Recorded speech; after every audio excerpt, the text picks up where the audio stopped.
Welcome to the Local Domination Podcast, your ultimate guide to get local clients fast. Featuring interviews with local marketing and lead generation experts who will show you exactly how to attract local clients and dominate your market. And now, here's your host, Doran Aldana. Well, welcome everyone to another episode of the Local Domination Podcast. This is Doran Aldana, your host, and this is your ultimate guide to get local clients fast. And yet again, we have another kick-ass episode. Today we've got a really cool guest. His name is Bruce Irving, and if there's anyone who knows how to do local marketing, it's this guy. He's been in the game on the front lines of capitalism, in the trenches for quite some time now. And he is a very adept marketer when it comes to what works in the local marketing space as it relates specifically to pizzerias. But interestingly enough, we can learn a lot from pizzeria marketing. So I'd like to just give you a quick introduction of Bruce Irving, and then we'll get to it and do it. He's the host of Smart Pizza Marketing, the Smart Pizza Marketing podcast, where Bruce has interviewed over 100 of the world's most successful, most effective, most celebrated pizza entrepreneurs and marketing experts. So he's a social media consultant, pizzeria consultant, speaker, and founder of SPM Marketing. And their slogan, I love it. It's, "We do marketing, you do pizza." So in other words, he does the marketing for the pizzerias. So this is his game. This is his forte. This is his superpower, so to speak. So without further ado, Bruce, thank you so much for being with us today. Thanks so much for having me. That was a great intro. I appreciate all the love there. Hey, my pleasure, man. Now let's just get into your story, man. Let's get into how you got into this pizzeria marketing thing. I'm assuming you got into it through some convoluted path. That's generally how the path of success happens. It's not a straight line. It goes this way and that way. It zigs and it zags. So give us just a kind of condensed version of your story, how you got into doing what you're doing. All right, we'll give you the Twitter version of it. All right, so you can go a little. You can do a Facebook version if you like. Yeah, okay, we'll give you the Facebook version. All right. So I started this journey in the pizza industry. I started there, and like everybody else who I've talked to on our show, when it comes to either being in the restaurant business or in the pizza business, the majority of them start by not having that be the goal of being in the pizza industry. You either start when you're in school or you go to college and you try another job and you end up in the business. And that's kind of how my journey was. I started there when I was young. We worked in a pizzeria. I worked in the pizzeria business for 20 years. We built up a successful place. We opened a second location. And in that opening of the second location, we kind of hit a roadblock. We weren't business guys. I mean, we were business guys in the sense that we were in the business, but we didn't go to school and have a business degree and learn how to implement systems and do marketing and all of this thing. So I was fascinated by how these guys went from one location to 20, and I wanted to talk to them. And I love podcasts. I'm not much of a reader. I can't sit still for more than 5 minutes, and my attention span is really small. So I love listening to podcasts, and there was nothing really out there for me to listen to talk to the guys who I wanted to talk to. So I started the podcast, and then by doing that, we've talked to the most successful pizza entrepreneurs out there, along with other marketers. You know, we have Facebook experts on and Instagram experts, and just to try to help the pizzeria operator dominate their local market. Interesting. So you were in your own location. You figured out a way to leverage it, to scale it, to get it to be profitable. Then you expanded to another location. Then you realized, you know, how high is high. You wanted to take things to an even higher level, and you realize there's a gap between where you are and where you want to be, and that gap is bridged by knowledge, by insight, by understanding. So you figured, hey, rather than trying to slug through books, which is like, you know, in my world, if I want to rock through a 300-page book, you know, give me a year. But right. give it to me in a podcast or an audio book, and allow me to listen to it at double speed, and I'll rock through that bad boy in a week. Right? Exactly. So you found a way to get that knowledge through podcasts, through audio, and rather than wait and hope and praying that you're going to learn it, you took the bull by the horns. You launched your own podcast. You figure, hey, I'm going to make this thing fun. I'm actually going to be the host of this bad boy, and I'm going to get the best of the best experts. I'm going to learn from them, going to peel back their cranium, And of course, here you are now, hundreds of interviews later. I imagine you've learned a thing or two after all that time, yes? Yeah, so much to learn. I mean, we do a live show too once a week on Tuesday nights at 8 o'clock. So between that and the podcast, I mean, we have over 200 interviews or episodes that we've done where we've given tremendous amount of information, so much information that it's hard to absorb all for someone who just finds the show today. Gotcha. So I imagine you've had the opportunity not just to learn, but obviously to implement. I mean, who gives a rip about how much you learn if you don't actually implement it? I often hear people say, I know that. And then I ask them, are you doing it? And they say, well, not yet, but I'm thinking about it. Or it's not funny, yet, but I'm planning about it, right? Totally. It's funny you say that because I have a quote that I have behind me, and you can see it when we do our live show. It says, action always beats intention. And you can intend to do everything in the world, but if you don't actually take the first step to actually doing the thing that you want to do, nothing's ever going to happen. Right? Yeah, it's like the quote, winners take imperfect action while losers are still polishing up their perfect plans. Right, totally. So, yeah, it's all about taking the knowledge and implementing it. So the cool thing is you've got a little bit of a laboratory where you can take these insights and take them and apply. Instead of just filling up head knowledge, you're actually able to take it to the laboratory of capitalism and see how they work. And so what we're going to share today with our audience is some of the stuff that works at the highest level, the little hinges that swing open big doors to big breakthroughs. And so why don't we just hop right into that? Tell me about some of the things that perhaps the average local marketer, the average local business owner perhaps overlooks or neglects. It's just not on their radar. What are some of the most effective strategies or insights that they're overlooking when it comes to local marketing? I think not utilizing digital marketing in 2017 is a huge flaw that local businesses have. They're so entrenched in the old ways or how it's always been done for them or how they started their business and grew it to where they are today that they kind of forget. And I work with a lot of restaurants and pizzerias, and the old ways of marketing are still entrenched in their brain where it comes to direct mail or postcards or flyers, which can work. But if you're a local spot operating in 2017, if you're not utilizing such things as Facebook ads, I mean, you're missing out on a huge part of the market. Right. So, they're still in the Cro-Magnon dinosaur era. They're sending out postcards. Nothing wrong with postcards. I'm a big believer in direct mail. But, they're using kind of quote unquote traditional marketing, an ad in the newspaper, maybe a door hanger, maybe a postcard. And nothing wrong with any of those methods. Like I say, I'm a big fan of direct mail. I'm a big fan of space ads if you can get them to work. But they're missing the beat when it comes to digital marketing. And what is it about today's economy? What is it about today's consumer that makes neglect of digital marketing such an egregious mistake? Well, here's the thing. I don't hate direct mail or postcards or flyers or anything to that nature either. So let me just take a step back and say that I don't hate it. Here's the thing. When you're a local restaurant or local place and you spend 100% of your marketing budget on that, that's where I think you're making the mistake. You should definitely, if you can afford to, do direct mail. But if you have to spend $1,000 or $2,000 to send out a direct mail piece to 10,000 people, you can reach those same people multiple times with that same ad budget. Right.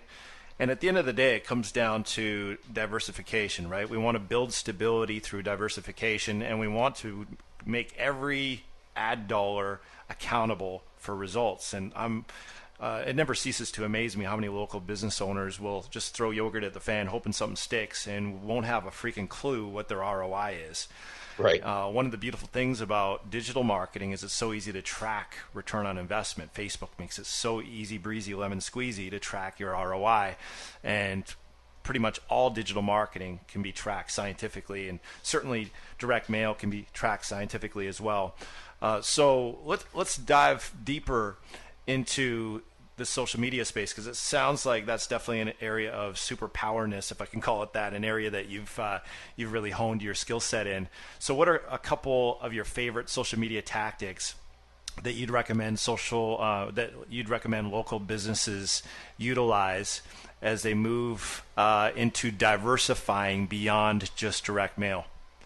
I think you should use a mixture of Instagram right now is working really well for local spots. It's more of a long-term branding play for us on Instagram. We're not seeing Instagram ads transition into phone calls or online orders at the moment as much as Facebook works. But it definitely is a longer-term play. If you can utilize some kind of strategy when it comes to Instagram stories or your Instagram account in general, that's definitely going to work for you over the next 3, 6, 9 months. If you want to really get your phone to ring now, short videos on Facebook are working really well.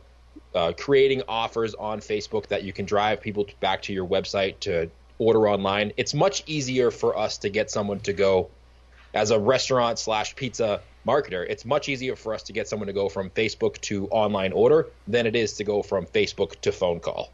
So really trying to remember that when you're placing your ads, and what you say in your ads is really important. You don't want to create any conflict with someone. Like, I have 3 daughters, and you're not going to get them to go on Facebook or Instagram and then pick up the phone and call you. They're just not going to do that. It's not in their nature. They're born in the digital era.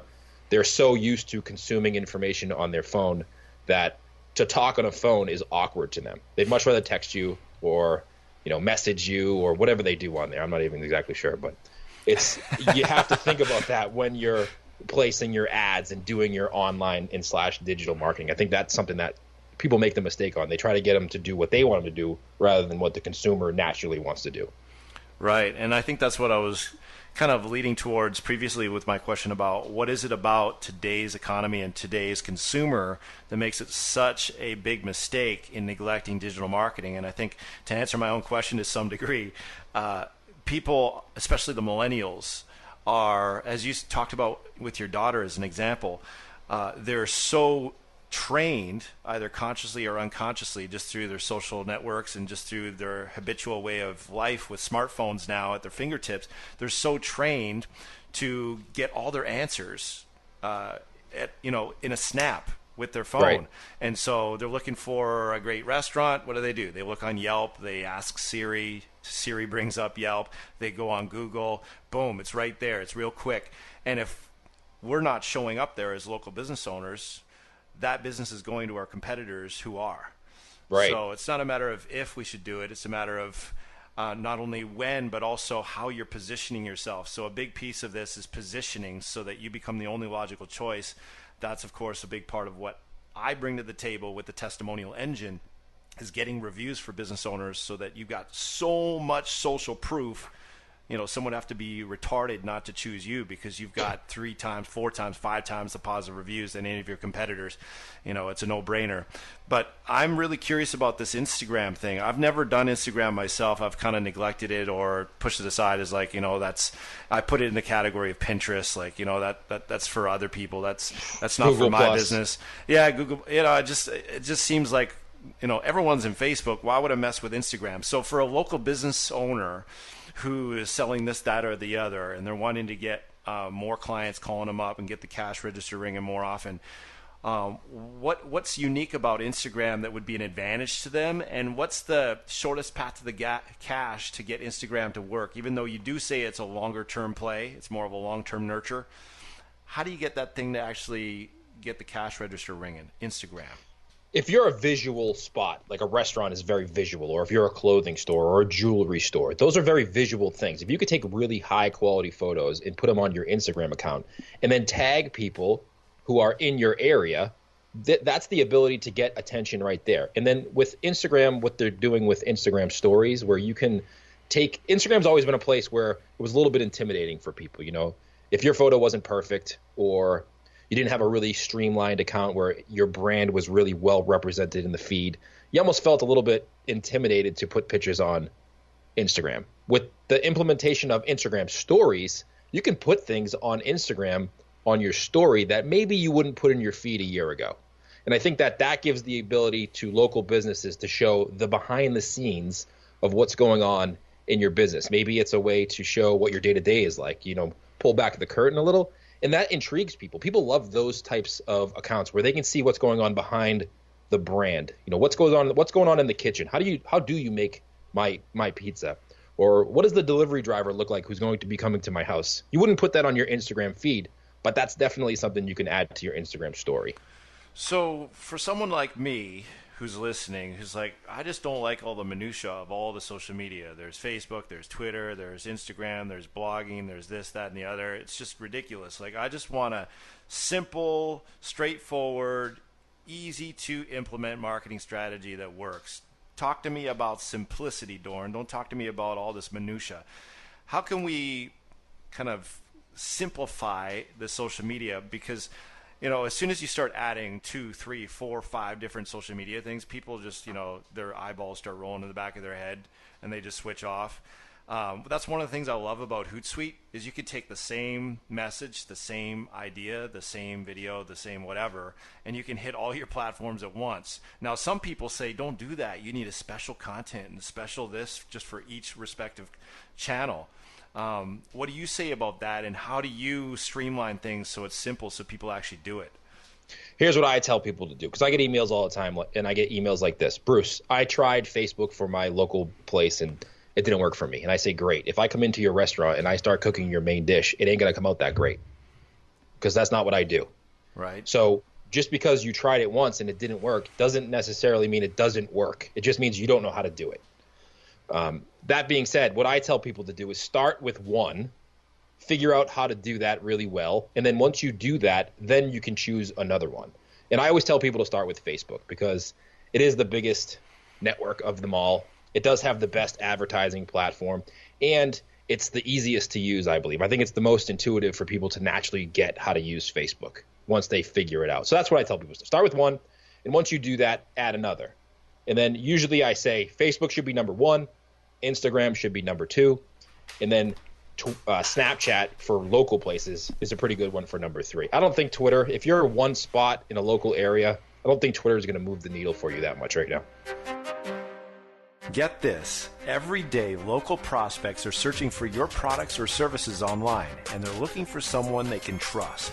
Are you capturing that business? How would you like to dominate the local search results with more 5-star rave reviews than any of your competitors so you become the only logical, trusted choice? I call it Operation Domination. Download a free copy of our Ultimate Testimonial Toolkit now at mytestimonialengine.com/domination. Again, that's mytestimonialengine.com/domination, and discover how to build your business at the speed of trust. So Facebook, Instagram, and Snapchat. Right. And then when it comes to the Hootsuite thing, I'm a big fan of Hootsuite. Here's the thing. Like I mentioned before, I have 3 daughters, and they use Instagram. And they don't necessarily use Facebook too much. And if you talk to them on Instagram the way you talk to my wife, per se, on Facebook, they're going to kind of look at you with the one eyebrow raised because you're going to say it a little bit differently. Mm-hmm. I think it's a different platform. You can definitely put the same photo or a similar video on there, but the context of how you put it on the platform needs to change depending on what platform you're using. Right. So for someone who's, getting started, the social media thing, they lack the confidence, the clarity, and they want to get going, you're saying just start with Facebook, get that cranking, start to at least get out of the parking lot, take the emergency brake off and start rolling, get out of the parking lot and get some momentum, and then you can add the other channels. And as you deploy them, you're going to want to work with them a little differently because there are different animals. So my proclivity to just say, I'm just going to throw the same stuff on all of them because I don't want to mess around with, all the nuances. That may work to some degree, but it's probably not best for optimal results. Is that what you're saying? Exactly. Like you may get results from that, but they're not going to be the best possible results that you could get from that. Let me just add one thing in there that I didn't mention is that social media is great.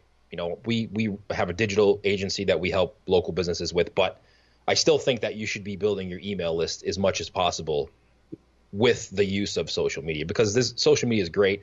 You can have 10,000 Facebook fans, and Facebook could shut your account down, and then you have no way of reaching them. I always say to people when they ask me, why do I have to build my email list? I say, great. I go to the grocery store, and the cashier says to me, Bruce, that's going to be $17. And I say, great. I have 15,000 Facebook fans. She's going to say, fantastic, Bruce. She's going to look me in the eye and say, that's still $17. So right. You can have as many Facebook fans as you want, but that doesn't necessarily correlate into sales if Facebook shuts your account down. So you got to be careful with the social media. Building your platform on there is great, but you have to build your email list because that's the only way you can really communicate if something does happen. So how do we build the email list? Let's say someone's just getting started with their social media marketing. They have a little bit of an email list, but not much. How are they going to tie their local marketing in so that they're consistently building their email list? What's the best way to do that? So you can kind of take what we do that works for restaurants, and you could probably transition this into whatever business you're in. So how we run it is every ad that we run on Facebook, we try to drive people to some kind of offer that we have on our website, whether that be free. We do this one a lot with places, is a free pizza giveaway. So every week, our restaurants that we manage will give away a free pizza winner in their email newsletter. It's a great way to get people to sign up for your newsletter and open it, because if they may be the winner inside, they're more likely to open that email to begin with. So every ad that we place for these local restaurants / pizza shops is we mention that and link it to the website. So that's how we grow the email list while still building awareness for what we have going on that day with that Facebook ad. So that's a chance to win. So every week we pick one winner, and it could be multiple winners. Sometimes we'll do 2 or 3 winners depending on what's going on that week, but definitely every week we pick one winner, but you have to be on the email list. Gotcha. Okay, so and what would your ad say for something like that in your actual Facebook ad? Say you're doing a special. Sometimes these pizza shops have deals all the time. So if it's a Tuesday, let's say Tuesday because that's today, 2 cheese pizzas for $19.99. P.S. Don't forget, sign up on our website, whatever the website may be, for your chance to win our free pizza drawing, picked every Thursday. And then maybe they're not interested in that offer, but they might click that link to go to your website to opt into your email offer. Right. So the thing you want to be thinking about, friends listening right now, is how can you use the power of free? Still, to this day, after hundreds of years of marketing under our belts in history, free is still the sexiest word in marketing. So how can you use free to attract people to opt in to your website? That's the big idea that you want to be marinating your mind on, is how can you use free as lead bait? So that's a really, really great point. So we place an ad on Facebook. We drive to the website. They opt in to get a chance to win the free pizza. What are you doing with that email? Now that you have the email list building, what are you doing to get the cash register ringing, to get visitors, to get more clients and repeat business? The first thing you have to do is when someone opts into your email list, you have to send them something right away. We see all the time, especially in the restaurant business, where they'll have these sign-up forms on their website. And first of all, please don't call it an email newsletter. Nobody ever wants to sign up for an email newsletter. Right. Yeah, it's like, a dude is trying to pick up a chick. He says, do you want to sign up for a weekly date where you're right. stuck with me every single week for an hour? Right. Not a likely yes for that proposition. No, so it's so boring. So make it something, like you said, give something away. Whatever you're selling, there's something that's cheap that you could give away that would be enticing to someone to give you their email address in exchange for that. So do that first of all. The second thing you want to do is set up some sort of autoresponder to get them to open and or reply to that first email. So what we usually do is someone will opt into that offer, so they sign up for that free weekly pizza giveaway. And an email immediately goes out after saying, hey, thank you so much for signing up for this offer. This is Jamie, the owner of blah, blah, blah pizza. This is what you can expect from me moving forward in the future. Every Thursday at 12 p.m., we announce the winner. So make sure that you watch out for that email, and it'll be labeled this week's winner. So open that email and make sure that you doesn't go in your junk box, basically. That's what we're trying to get them to do. Whitelist. And then we always put a PS. PS, how did you hear about us? On Facebook or somewhere else? I'm waiting for your reply. And try to get them to reply to that email. Nice. Because if they open it and reply, there's a huge possibility that the next time you email them, it'll go right to their main inbox. Right. So in other words, the email service providers, they use open and reply metrics as a means by which to discern whether or not this email in the future from the sender should go into their primary email or in promotions, which of course no one ever looks at. Especially if it's from a business, it's most likely going to go into promotions from the beginning. Very, very smart. I like it. All right, cool. Now, before we transition any further, I have to ask you about Snapchat. I've heard a lot about Snapchat. From what I understand, it's like the, this message will detonate on the spot kind of idea, like Get Smart, but in social media terms. So you do a little video or you do a little photo. I guess it's all video, is it? No, it's a mixture of video and photos. Okay, so video and photos, but it is gone within what? 24 hours. 24 hours? Okay. So what's uniquely advantageous about Snapchat? Why Snapchat? It's a little bit goofy. You can show your goofier side that you wouldn't necessarily put on any other platform. The things you can show about your business on Snapchat may not be things you're going to put on Facebook or in an email or on your Instagram account. Now, here's what we're seeing work really well over the last 6 months with Snapchat is think about the demographic of people who use Snapchat. It's 15 to 22, right? Okay. Now, if you show the behind the scenes, one of the things that's super hard for the hospitality field is finding employees.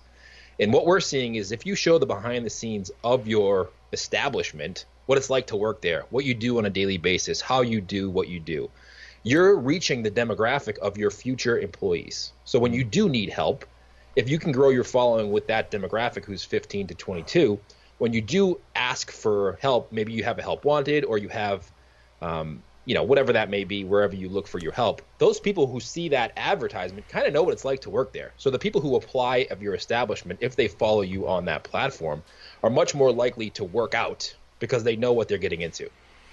Right. My only concern is if they're crazy enough to be attracted to me after I show all my weird, quirky goofiness. I'm not sure if that's the kind of person I want to hire. That's exactly who you want to hire. They might have a few wires loose if they still like me after all that, right? Well, then they can run your Snapchat account for you.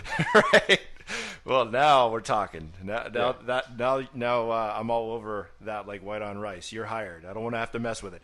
Which is another conversation altogether. Is being able to manage all these accounts or have someone manage them. Is that something you'd recommend, having someone help you manage all your social media, or is this something you should be always doing yourself? I think you should know how to do everything yourself, but I don't think you should do everything yourself. I think you should definitely be able to trust your employees. People ask me, Bruce, I don't trust this person to run my Snapchat account. I say, great. What the heck are they doing running your restaurant for? Right. If you're going to not let them use your Snapchat account, but you're going to let them talk to your customers, that's just crazy. No kidding. But it's amazing how business owners will put up with mediocrity over fear that they can't find someone better, or that they're so crazy off the chain busy that they just can't get themselves out of the rut to focus on hiring a superstar to replace them, so they just keep putting up with mediocrity. And what you accept, you enable. And what you enable persists. Right? I just did a talk at a local expo here, a restaurant expo, about what it takes to be successful in the restaurant business, and that was the exact key.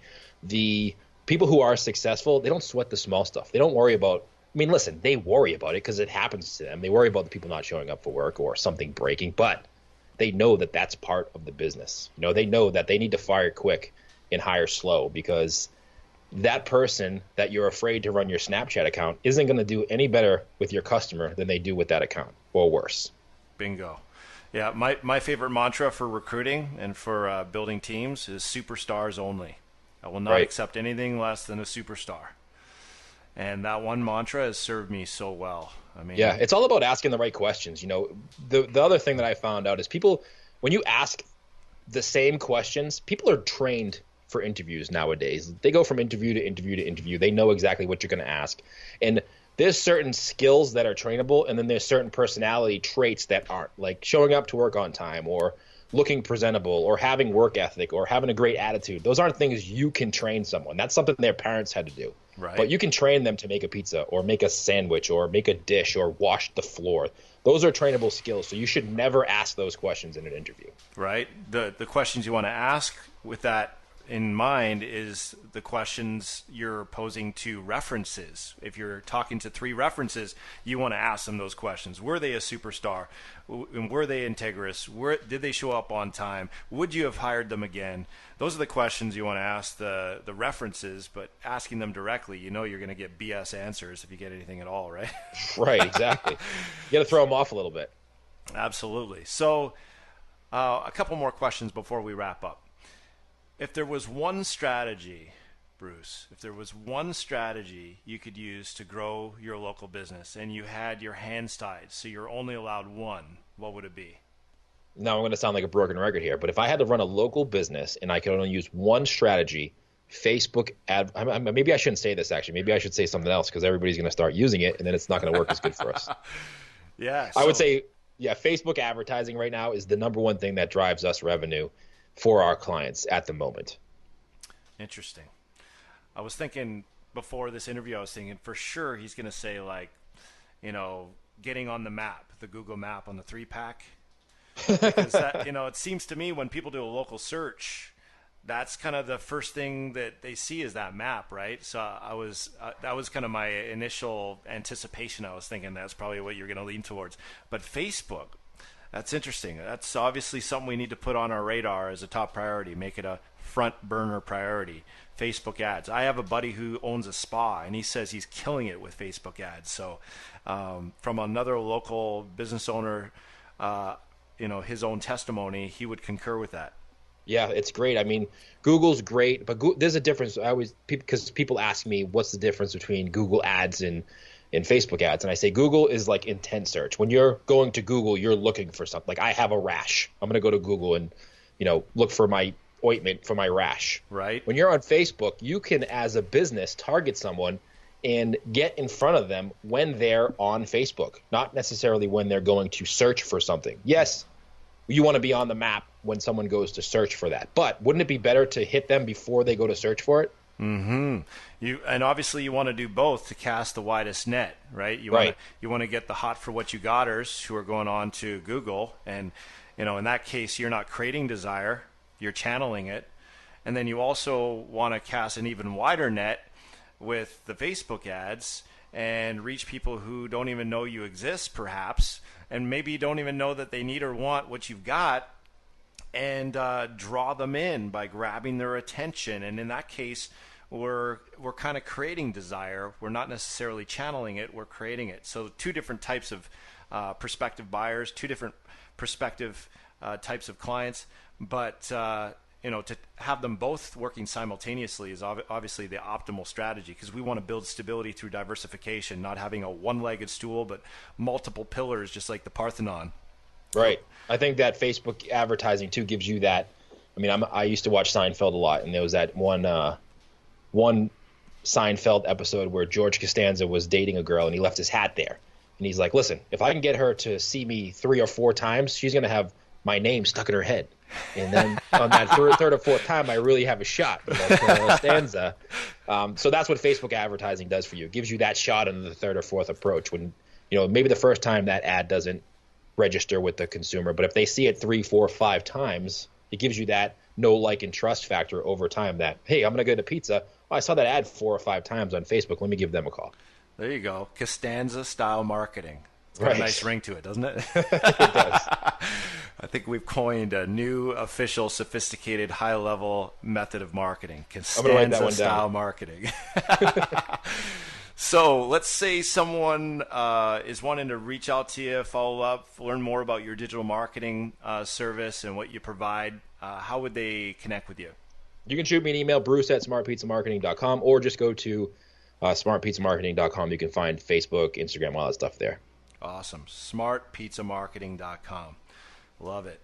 So, parting words, something you'd like our folks to marinate their mind on as they leave this episode.